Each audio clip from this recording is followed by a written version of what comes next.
Hi hello ನಮಸ್ತೆ everyone, welcome back. ಎಲ್ಲರೂ ಹೇಗಿದ್ದೀರಾ? ಎಲ್ಲರೂ ಚೆನ್ನಾಗಿದ್ದೀರಾ ಅಂತ ಅನ್ಕೊತೀನಿ. ನಾನಿವತ್ತು ಯುಗಾದಿ ಹಬ್ಬದ ವ್ಲಾಗ್ನ ಶೇರ್ ಮಾಡ್ಕೊತಾ ಇದ್ದೀನಿ. ನಾನಿವತ್ತು ಬೆಳಗ್ಗೆ ಬೇಗನೆ ಎದ್ದು ಮನೆಯೆಲ್ಲ ಕ್ಲೀನ್ ಮಾಡ್ಕೊಂಡಿದ್ದಾಯಿತು.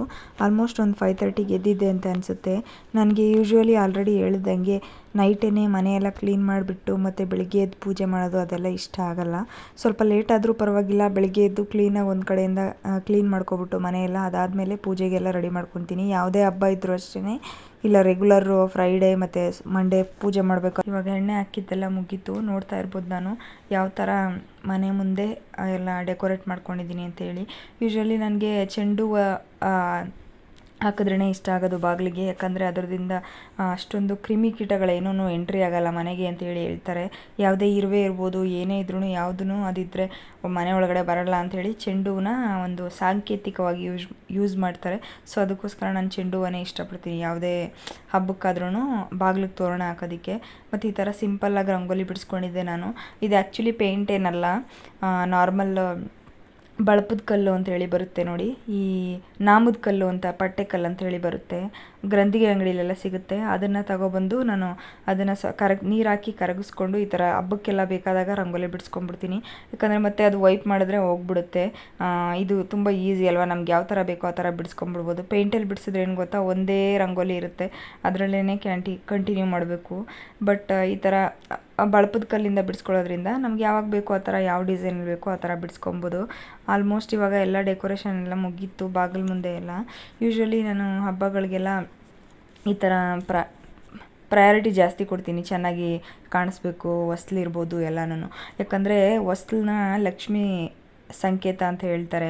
ಫಸ್ಟ್ ಯಾವಾಗ್ಲೂ ಪೂಜೆ ಮಾಡಬೇಕಾದ್ರೂ ಅಷ್ಟೇ, ಫಸ್ಟ್ ಹೊಸ್ಲು ಪೂಜೆ ಮಾಡಿಕೊಂಡು ಅದಾದಮೇಲೆ ಮನೆ ಒಳಗಡೆ ಪೂಜೆ ಮಾಡಬೇಕು ಅಂತಾರೆ. ಯಾಕಂತಂದರೆ ಲಕ್ಷ್ಮಿ ಮನೆ ಒಳಗಡೆ ಬರಲಿ ಅಂತ ಹೇಳಿ ಆ ಥರ ಮಾಡ್ತಾರಂತೆ. ಸೊ ನಾನು ಕೇಳಿರೋದಷ್ಟೇ ಇದನ್ನು, ಸೊ ಅದನ್ನೇ ಫಾಲೋ ಮಾಡ್ತಾಯಿದ್ದೀನಿ ನಾನು. ಇವಾಗ ನನ್ನ ಮಗಳಿಗೆ ಬಾಗಿಲು ಮುಂದೆ ಎಲ್ಲ ಹೂವನ್ನ ಇಡೋದಕ್ಕೆ ಅಂಥೇಳಿ ಕೆಲಸ ಕೊಟ್ಟಿದ್ದೆ. ಅವಳು ಯೂಶ್ವಲಿ ಯಾವಾಗಲೂ ಕೇಳ್ತಾ ಇರ್ತಾಳೆ, ಅಮ್ಮ ನನಗೇನಾದರೂ ಕೆಲಸ ಕೊಡಮ್ಮ, ನನಗೆ ಬೋರಿಂಗ್ ಆಗ್ತಾಯಿದೆ ಅಂತ ಹೇಳ್ತಾ ಇರ್ತಾಳೆ. ನನಗೆ ಆಲ್ಮೋಸ್ಟ್ ಯಾವಾಗಾದರೂ ಸ್ಮಾಲ್ ಹೆಲ್ಪ್ ಬೇಕಾದಾಗೆಲ್ಲ ಅವಳೇ ಹೆಲ್ಪ್ ಮಾಡೋದು ಪಾಪ. ಅದಕ್ಕೂ ತುಂಬ ಇಷ್ಟ ಕೆಲಸ ಎಲ್ಲ ಮಾಡೋದು ಅಂತ ಹೇಳಿದ್ರೆ. ನಾನು ಅದಕ್ಕೆ ಅವಳಿಗೆ ಹೂವು ಜೋಡಿಸು, ಯೆಲ್ಲೋ ಕಲರು ಮತ್ತು ಆರೆಂಜ್ ಕಲರು ಮಿಕ್ಸ್ ಮಾಡಿ ಚೆನ್ನಾಗಿಲ್ಲದೆ ಇರೋದು ತೆಗೆದ್ಬಿಟ್ಟು ಚೆನ್ನಾಗಿರೋದು ಮಾತ್ರ ತಗೊಂಡು ಜೋಡಿಸು ಮಗಳೇ ಅಂತ ಹೇಳಿದ್ದೆ. ಸೊ ಅದನ್ನು ಮಾಡ್ತಾಯಿದ್ದೆ. ಅದು ಅವಳಿಗೂ ಒಬ್ಬಳೇ ಅಲ್ವಾ, ಫುಲ್ ಬೋರ್ ಆಗ್ತಾ ಇರುತ್ತೆ. ಆವಾಗವಾಗ ಪಕ್ಕದ ಮನೆ ಮಕ್ಳ ಹತ್ರ ಹೋಗಿ ಆಟ ಆಡೋದಕ್ಕೆ ಅಂತ ಹೋಗ್ತಾಳೆ. ಬಟ್ ಅವರು ಇವತ್ತು ಹಬ್ಬ ಅಲ್ವಾ, ಅದು ಅಲ್ಲದೆ ರಜೆ ಇದ್ದಿದ್ದರಿಂದ ಎಲ್ಲರೂ ನಿಧಾನಕ್ಕೆ ಎದ್ದು ಮಾಡ್ತಾರಲ್ವ ಕೆಲಸಗಳೆಲ್ಲ, ಸೊ ಎದ್ದಿರಲಿಲ್ಲ.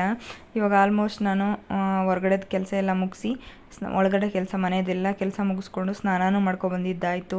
ನಾನು ಸ್ನಾನ ಮಾಡ್ಕೊಂಡು ಬಂದು ಹೊಸ ಬಟ್ಟೆನೇ ಹಾಕೋಬೇಕು ಅಂತೇಳಿ ಚೂಡಿದಾರ್ ಹಾಕ್ಕೊಂಡಿದ್ದೀನಿ. ಯಾಕಂದರೆ ಇದು ಹೊಸದು, ಅದಕ್ಕೋಸ್ಕರ ಪೂಜೆ ಮಾಡೋದಕ್ಕೆ ಏನೇನು ಬೇಕೋ ಅದನ್ನೆಲ್ಲ ರೆಡಿ ಮಾಡ್ಕೊಬಿಟ್ಟು ಅದಾದಮೇಲೆ ಬೇಕಾದ್ರೆ ಸೀರೆ ಉಟ್ಕೊಂಬಂದು ಪೂಜೆಗೆ ಮಂಗಳಾರತಿ ಎಲ್ಲ ದೀಪ ಎಲ್ಲ ಹಚ್ಚೋದು ಇಟ್ಕೊಳ್ಳೋಣ. ಇವಾಗ ಸದ್ಯಕ್ಕೆ ಪೂಜೆಗೆ ರೆಡಿ ಮಾಡ್ಕೊಳ್ಳೋತಕ್ಕ ಅರಿಶಿನ ಕುಂಕುಮ ಎಲ್ಲ ಇಡಬೇಕಲ್ಲ. ಸೀರೆ ಎಲ್ಲ ಉಟ್ಕೊಂಡ್ರೆ ಮತ್ತು ಸೆಕೆ ಆಗಿಬಿಡುತ್ತೆ. ಈ ಸಮ್ಮರ್ ಬೇರೆ ಅಲ್ವಾ, ಇವಾಗ ನಿಜವಾಗ್ಲೂ ಜಾಸ್ತಿ ಹೊತ್ತು ಸೀರೆಲೆಲ್ಲ ಇರೋದಕ್ಕೆ ಆಗಲ್ಲ. ಸೊ ಅದಕ್ಕೆ ಫಸ್ಟ್ ಎಲ್ಲ ರೆಡಿ ಮಾಡ್ಕೊಬೋಣ ಅಂಥೇಳಿ ಇವಾಗ ಪೂಜೆಗೆಲ್ಲ ರೆಡಿ ಮಾಡ್ಕೊತಾ ಇದ್ದೀನಿ. ನಾನಿವತ್ತು ಬ್ರೇಕ್ಫಾಸ್ಟ್ ಏನೂ ಮಾಡ್ಕೊಂಡಿರಲಿಲ್ಲ. ನನ್ನ ಮಗಳಿಗೆ ಬನ್ನು ಮತ್ತು ಹಾಲು ಕೊಟ್ಬಿಟ್ಟಿದ್ದೆ. ನಾನು ಒಟ್ಟಿಗೆ ಬ್ರೇಕ್ಫಾಸ್ಟ್ ಮಾಡ್ತೀನಿ ಮಗಳೇ, ಇದನ್ನು ತಿನ್ಕೊಂಬಿಡು ಮತ್ತು ಬನಾನ ತಿನ್ಕೊ ಅಂಥೇಳಿ. ಸೊ ಆಯಿತು ಅಮ್ಮ ಅಂಥೇಳಿ ಪಾಪ ಅದು ಅಡ್ಜಸ್ಟ್ ಮಾಡ್ಕೊಂಡಿತ್ತು. ಒಟ್ಟಿಗೆ ಅಡುಗೆ ಮಾಡ್ಕೊಳ್ಳೋಣ ಬೇಗ ಬೇಗ ಅಂಥೇಳಿ ನಾನು ಪ್ಲ್ಯಾನ್ ಮಾಡಿಕೊಂಡು ಪೂಜೆಗೆಲ್ಲ ರೆಡಿ ಮಾಡಿಕೊಂಡೆ. ನೋಡ್ತಾ ಇರ್ಬೋದು ಇವಾಗ ಸೀರೆ ಉಟ್ಕೊಂಡು ಈ ಥರ ರೆಡಿಯಾಗಿದ್ದೀನಿ. ಸೊ ಇವಾಗ ದೀಪ ಹಚ್ಕೊಂಡು ಮಂಗಳಾರತಿ ಮಾಡ್ಕೋಬೇಕು ಅಂತೇಳಿ ಮಂಗಳಾರತಿ ಮಾಡ್ಕೊತಾ ಇದ್ದೀನಿ. ನಾನು ಯೂಶ್ವಲಿ ಪೂಜೆಗಳೆಲ್ಲ ಆಲ್ಮೋಸ್ಟ್ ನನಗೆ ವೀಕ್ ಡೇಸಲ್ಲೆಲ್ಲ ಪೂಜೆ ಮಾಡೋಕ್ಕಾಗಲ್ಲ, ಯಾಕಂದರೆ ಹಾಸ್ಪಿಟ್ಲಿಗೆ ಹೋಗ್ತೀನಲ್ವ, ಅದಕ್ಕೆ ನೈಟಲ್ಲೇ ಬಂದು ಪೂಜೆ ಮಾಡ್ಕೊಳ್ಳೋದು. ಈ ಥರ ಹಬ್ಬದ ದಿನ ಆದ್ರೂ ಪರ್ಫೆಕ್ಟ್ ಟೈಮಿಗೆ, ಅಂದರೆ 9 o'clock ಒಳಗಡೆ ದೀಪ ಹಚ್ಚಿ ಎಲ್ಲ ಮುಗಿಬೇಕು, ಆ ಥರ ಪ್ಲ್ಯಾನ್ ಮಾಡಿಕೊಂಡೇ ವರ್ಕ್ ಮಾಡ್ಕೊತೀನಿ. ಸೊ ಅದರಿಂದ ಅದೆಲ್ಲ ನನಗೆ ಏನೂ ಕಷ್ಟ ಅಂತ ಅನಿಸಲ್ಲ. ಇವಾಗ ಪೂಜೆನೂ ಮುಗಿಸ್ಕೊಂಡಿದ್ದಾಯಿತು. ಇನ್ನು ನೆಕ್ಸ್ಟು ಅಡುಗೆಗೆ ಏನೇನು ಬೇಕೋ ಅದನ್ನೆಲ್ಲ ರೆಡಿ ಮಾಡ್ಕೋಬೇಕು. ನನ್ನ ಮಗಳಿಗೆ ಬ್ರೇಕ್ಫಾಸ್ಟು ಕೊಟ್ಟಿಲ್ಲ ಅಲ್ವಾ, ಸೊ ಬೇಗ ಬೇಗ ಅಡುಗೆ ಎಲ್ಲ ರೆಡಿ ಮಾಡಿಕೊಂಡ್ರೆ ಪಾಪ ಅದಕ್ಕೂ ಊಟ ಬೇಗ ಕೊಡ್ಬೋದು ಅಂತೇಳಿ ಬೇಗ ಬೇಗ ರೆಡಿ ಮಾಡ್ಕೋಬೇಕು ಅಂತೇಳಿ ಓಡಾಡ್ತಾಯಿದ್ದೀನಿ. ನೋಡ್ತಾ ಇರ್ಬೋದು ನಾನು ಹೆಂಗೆ ಸಿಂಪಲ್ಲಾಗಿ ಪೂಜೆ ಮಾಡ್ಕೊಂಡಿದ್ದೀನಿ ಅಂತೇಳಿ. ತುಂಬ ಸಿಂಪಲ್ಲಾಗಿ ಮಾಡ್ಕೊಂಡಿದ್ದೀನಿ ಈ ಸರಿ ಎಲ್ಲ ಮಲ್ಲಿಗೆ ಹೂವೆಲ್ಲ ತರಿಸ್ತಾ ಇದ್ದೆ, ಬಟ್ ಈ ಸರಿ ಹೋಗೋದಕ್ಕೆಲ್ಲ ಟೈಮ್ ಇರಲಿಲ್ಲ ಅಂತೇಳಿ ಸಿಂಪಲ್ಲಾಗಿ ಮಾಡಿಕೊಂಡೆ. ಹೊರಗಡೆನೂ ಅಷ್ಟೇ ನೋಡಿ ನನ್ನ ಮಗಳು ಹೂವೆಲ್ಲ ಇಟ್ಟು ಎಷ್ಟು ಚೆನ್ನಾಗಿ ಡೆಕೋರೇಟ್ ಮಾಡ್ಕೊತಿದ್ದಾಳೆ ಅಂತೇಳಿ. ತುಂಬ ಹೆಲ್ಪ್ ಮಾಡುತ್ತೆ ಅದೂ ಪಾಪ. ನನಗಂತೂ ನನ್ನ ಮಗಳ ವಿಷಯಕ್ಕೆ ಬಂತು ಅಂತ ಹೇಳಿದ್ರೆ ಅವಳು ಯಾವಾಗ್ಲೂ ಏನಾದರೂ ಕೆಲಸ ಮಾಡ್ತಿರ್ಬೇಕು ಆ ಥರ ಇಷ್ಟಪಡ್ತಾಳೆ ಅವಳು. ಸೊ ಏನಾದ್ರೂ ಬೇಕು ಅಂತಂದ್ರೂ ಅಷ್ಟೇ, ಅಮ್ಮ ನನಗೆ ಕೆಲಸ ಮಾಡಬೇಕು ಅನಿಸ್ತಾ ಇದೆ, ನನಗೇನಾದರೂ ಹೇಳ್ಕೊಡಮ್ಮ ಅದು ಇದು ಅಂತ ಹೇಳ್ತಾ ಇರ್ತಾಳೆ. ಇನ್ನು ಇವಾಗ ನಾನು ಬೇಳೆ ಒಬ್ಬಟ್ಟಿಗೆ ಅಂತೇಳಿ ಬೇಳೆ ಬೇಯಿಸ್ಕೊಂಡು ಮತ್ತು ಹೂರಣಕ್ಕೆ ಇದು ಕಣಕ ಬರುತ್ತೆ ನೋಡಿ ಮೈದಾ ಹಿಟ್ಟಲ್ಲಿ, ಅದನ್ನು ಕಲಸಿಟ್ಕೊಂಡಿದ್ದೆ. ಈ ಸೀರೆ ಹಾಕ್ಕೊಂಡಂತೂ ನಿಜವಾಗ್ಲೂ ಮೇಂಟೈನ್ ಮಾಡೋಕ್ಕಾಗ್ತಾಯಿಲ್ಲ. ಅರ್ಧ ಅಡುಗೆ ಆಗಿದೆ, ಅರ್ಧ ಅಂದರೆ ಒಂದು ಮುಕ್ಕಾಲು ಭಾಗದಷ್ಟು ಆಗಿದೆ. ಇನ್ನು ಒಬ್ಬಟ್ಟು ಮಾಡಬೇಕು ಮತ್ತು ಕಬಾಬ್, ಜಾಕ್ ಫ್ರೂಟ್ ಕಬಾಬ್ ಮಾಡ್ತಾಯಿದ್ದೀನಿ, ಅದನ್ನು ಮಾಡಬೇಕಷ್ಟೇ. ಬನ್ನಿ ತೋರಿಸ್ತೀನಿ ಏನೆಲ್ಲ ರೆಡಿ ಮಾಡ್ಕೊಂಡಿದ್ದೀನಿ ಅಂತೇಳಿ.